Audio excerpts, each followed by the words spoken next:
Let's get some reaction now from one of the families that were affected. Christine Nxumalo also speaks on behalf of the Life Esidimeni Family Committee. Ms. Nxumalo, good evening to you, and thank you very much for your time. You were on the channel a little earlier. This was before the verdict was handed down. Now that we know the MEC, the former MEC of Health, Qedani Mahlangu, alongside the Director of Health at the time, Dr Makgabo Manamela, were found to have been negligent. Are you, as a family, satisfied with the findings? Good evening, Xoli, and thank you for having me. We are elated, to be honest with you, because it means that everything that we had raised in the past, all our cries, all our pleas, all our protests, everything that we did was to basically say to the MEC, please reconsider the decision that you took, because it is not in the best interest of the family or of our loved ones.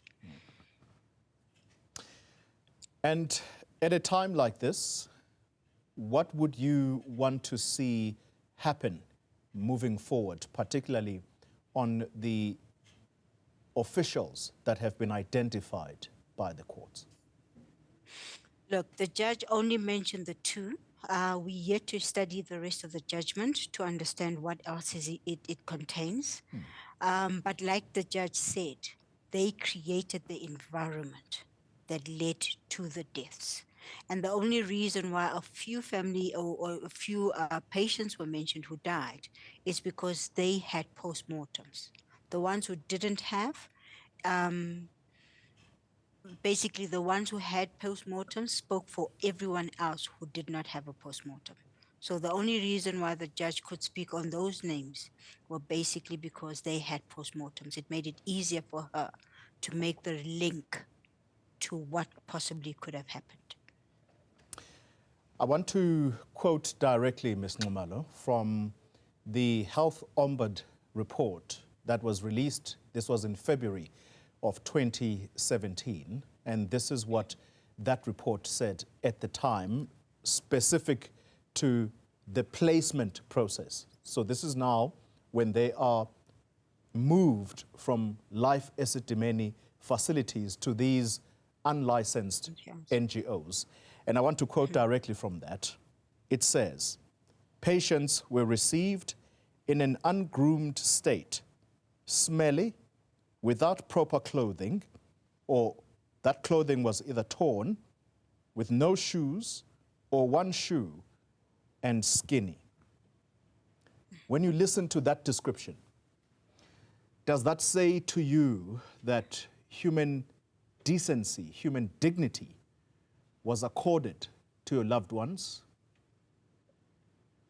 No, not even a little bit, Xoli.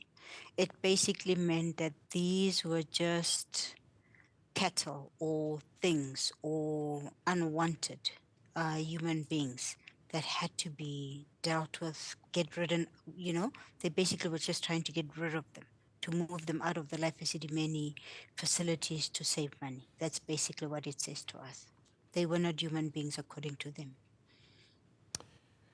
Christine Nxumalo, what is the plan of action then from yourselves? I'll start with the Nxumalo family. What is it that you plan to do from here on? And I would then include the rest of the families that you represent here as part of the Life Esidimeni Family Committee. What is it that you're hoping for? Well, as a Nxumalo clan, we are basically going to sit down and talk to our ancestors and say, we've done this. We managed to achieve this. And just to say to them, this is only the beginning. And as the families of the Life Esidimeni, we are basically going to get together. We are waiting to get the breakdown of the rest of the judgment to say what, to get the details of what it says.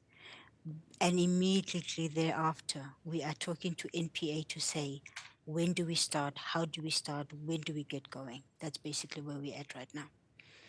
Christine Nxumalo, thank you very much for your time. She is one of the affected families, and they lost a loved one, and she also speaks on behalf of what is now come to be known as the Life Esidimeni family.